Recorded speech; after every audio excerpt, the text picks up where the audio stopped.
The Raft. The Buddha pointed to the way of seeing things as they are. This is what we mean by enlightenment.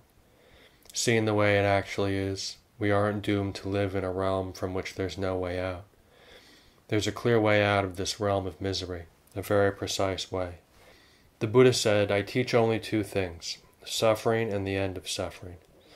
So Buddhism is a baffling religion to Westerners because it has no doctrinal position. It doesn't make doctrinal statements about ultimate reality or anything else. There's just suffering and the end of suffering. That's to be realized. And to realize the end of suffering, you have to admit and really know what suffering is. Because the problem isn't with suffering, but with delusion and grasping. And we really have to understand suffering. According to the Sermon of the Four Noble Truths, suffering is to be understood. There is suffering. It should be understood. In our daily life here at Amaravati, we notice when we're suffering. We can blame it on the weather, the people, or whatever, but that's not the point. Because even if someone is treating us badly, that's just the way the world is. Sometimes people treat us well, sometimes they treat us badly, because of this worldly concern for conditions. But the suffering is something we create. In a monastery, we're trying to act in responsible ways so that we're not intentionally causing anyone to suffer. We're here to encourage each other towards moral responsibility, towards cooperation, kindness, compassion. That's our intention. And sometimes we get lost. We blow up at each other, or we do things that aren't very nice, but that's not our intention. Those are the heedless moments. I conduct myself in a moral way not only for my own benefit, for my own practice, but out of respect for you and towards the Sangha, and towards the community around us, to be someone who lives within the restraints of the moral precepts. Then my intention is towards my relationship with you, towards metta, kindness and compassion, joy, calm, serenity. Every one of us at least intends to do good and refrain from doing evil.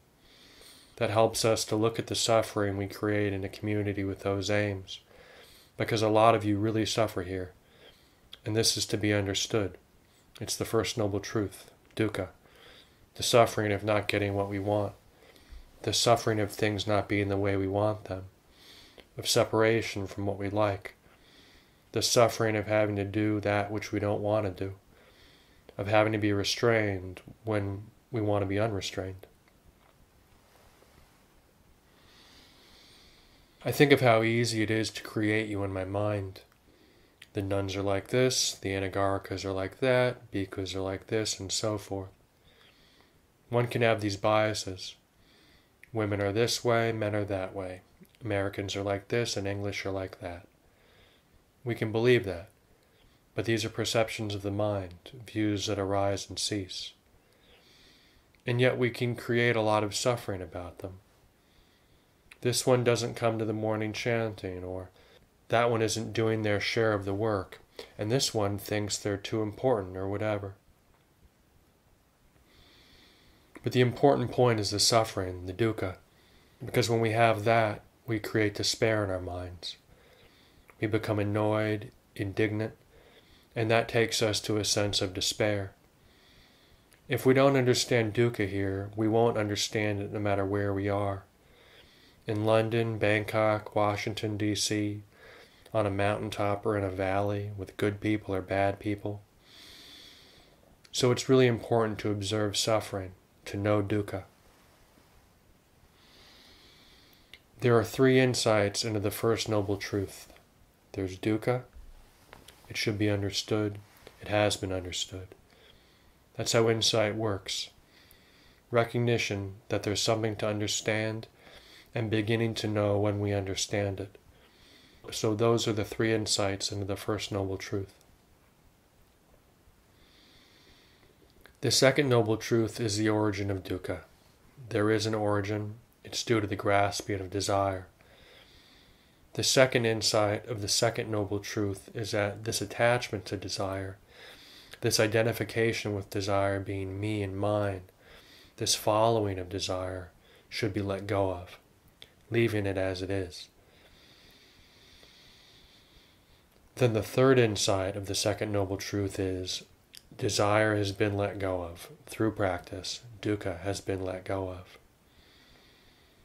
There is the first insight into each of the truths, pariyati, and observing that there is suffering, its origin, and so forth. Then there is patipati, or insight into practice, what we do, how we practice. And the third insight is pativeda, or wisdom. It has been understood, it has been let go of. When there is the insight, the origin of suffering has been let go of, there's knowledge of that result, actually letting go. You know what it's like not to be attached to something. Holding a clock is like this, and when I put it down, I'm aware of what not holding it is like. If I'm holding things and I'm heedless, I don't even notice when I'm no longer holding them, when there's no grasping. I'm not aware of it. Really ignorant and heedless people are so caught up with grasping that even though they're not grasping something all the time, the habit is such that they only notice when they're grasping at something. Many of you may only feel fully alive when you're filled with greed or anger in some form or another. So letting go can be quite frightening to people. When they let go of things, they may feel they're no longer alive. There's a lot of investment in being a person. Even the view that I have a bad temper, I have a lot of anger, can be a kind of conceit. If I'm angry, I feel very much alive. Sexual desire makes the I feel alive. That's why there's so much obsession with sex in modern European lives. And when there's no sexual desire, no anger, I want to fall asleep. I'm nothing. When there's no mindfulness at all, one just has to seek more sensual pleasure, to eat something, drink something, take drugs or watch something on TV, read something or do something dangerous. You can break the law just because it's exciting to do so. But imagine trying to get people to spend a weekend just holding a clock and noticing what that's like. What a waste of time. I could be out terrorizing the police. I could be at a disco with strobe lights, music blaring in my ears, pot, LSD, scotch. Being attentive to the way things are, no longer just distracting the mind, sounds really painful by comparison. This evening, we're going to sit in meditation until midnight. It's a chance to observe more fully what it's like to be sitting, what it's like when the mind is filled with thoughts and when there are no thoughts, when there is suffering and when there isn't suffering. If you have a view that sitting until midnight is going to be suffering, you've already committed yourself to suffering until midnight. But if you start examining that very view, fear or doubt in your mind for what it is, you can observe when it's present and when it's not present. If you're not suffering, you're not thinking there's any suffering.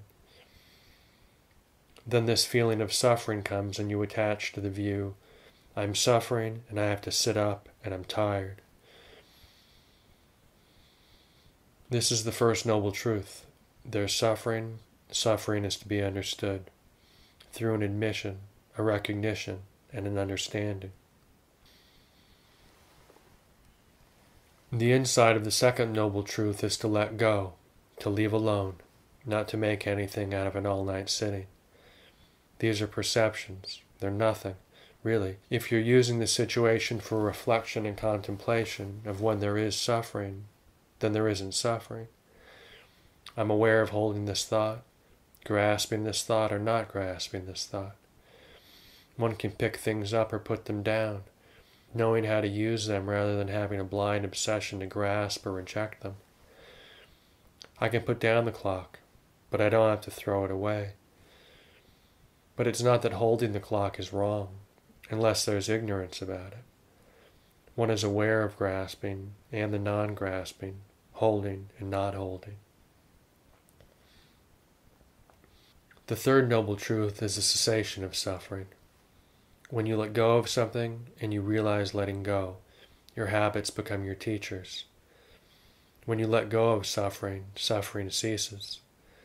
There is cessation, and it should be realized. This is the second insight into the third noble truth. And this is our practice, to realize cessation, to notice when suffering ceases. It's not that everything's going to disappear, but the feeling of suffering and I am ceases. This is not to be believed, but to be realized. And then there's the third insight, that cessation has been realized. This leads to the insight into the fourth noble truth concerning the Eightfold Path, the way out of suffering. These insights connect to one another. It's not that first you do one and then you do another. They support each other. As we have the insight into letting go, as we realize cessation, there is right understanding, and the rest follows from that. The development of wisdom, or panya. Don't see this as something that deals just with very deep and important issues, because it's about the here and now, the way things are.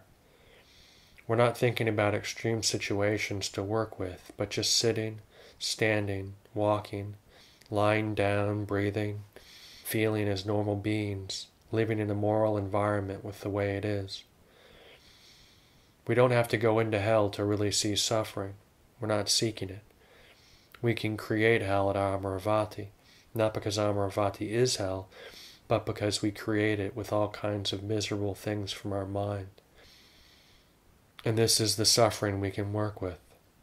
It's just the suffering in this normal human realm, where our intentions are to refrain from doing evil, to do good, to develop virtue, and to be kind. But there's still enough suffering here to contemplate these Four Noble Truths with their 12 aspects. You can memorize them. Then, wherever you are, you've got something to contemplate. Eventually you let go of all these things, because they aren't ends in themselves either, but like tools to be used. You learn to use these tools, and when you've finished, you don't need to hang on to them. To signify this, the Buddha referred to his teaching as a raft that you can make out of things around you. You don't have to have a special motorboat, submarine, or luxury liner. A raft is something you make from the things around, just to get across to the other shore. We're not trying to make a super-duper vehicle. We're able to use what's around us for enlightenment. The raft is to carry us across the sea of ignorance, and when we get to the other shore we can let it go, which doesn't mean we have to throw it away. This other shore can also be a delusion, because the other shore and this one are really the same shore. It's merely an allegory. We've never really left the other shore. We've always been on the other shore anyway. And the raft is something we use to remind us that we don't really need a raft. So there's absolutely nothing to do but be mindful, be able to sit, stand, walk, lie down, eat food, breathe, and all the opportunities as humans to do good.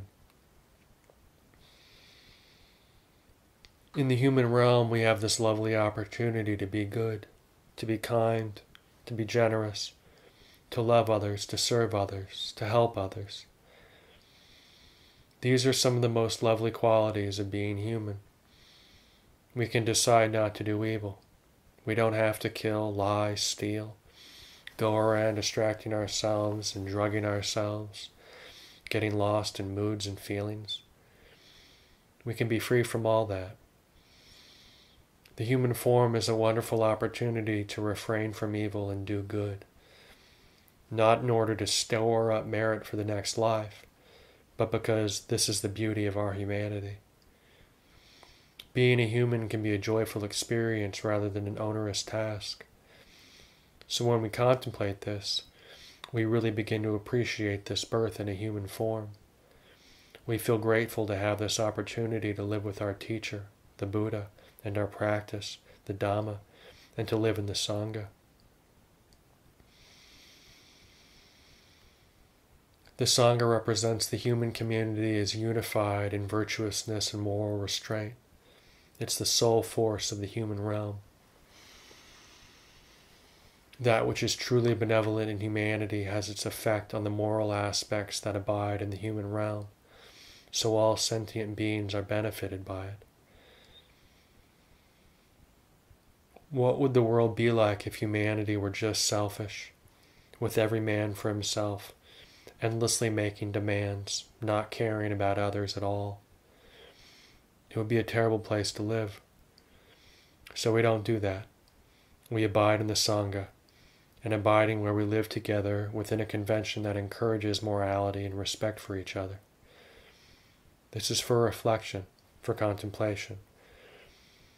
You have to know it for yourself. Nobody can realize it for you. You have to arouse yourself and not depend on something external to push you or hold you up.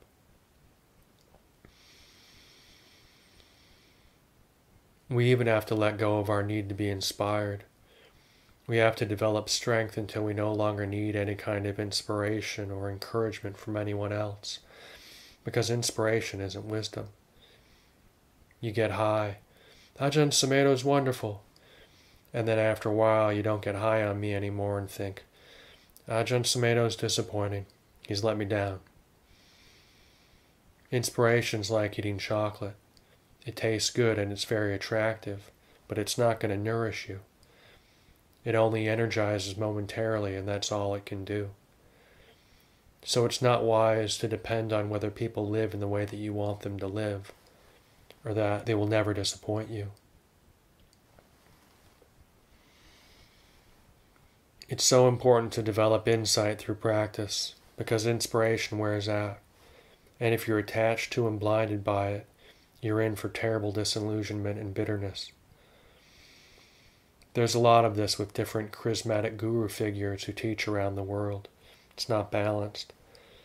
You may become intoxicated by somebody else's charisma, but you can't maintain it, so you inevitably fall down into some lower state. The way of mindfulness, however, is always appropriate to the time and the place, to the way things are in their good and bad aspects. Then suffering isn't dependent on the world being good or bad, but on how willing we are to use wisdom in the present moment. The way out of suffering is now, through being able to see things as they are.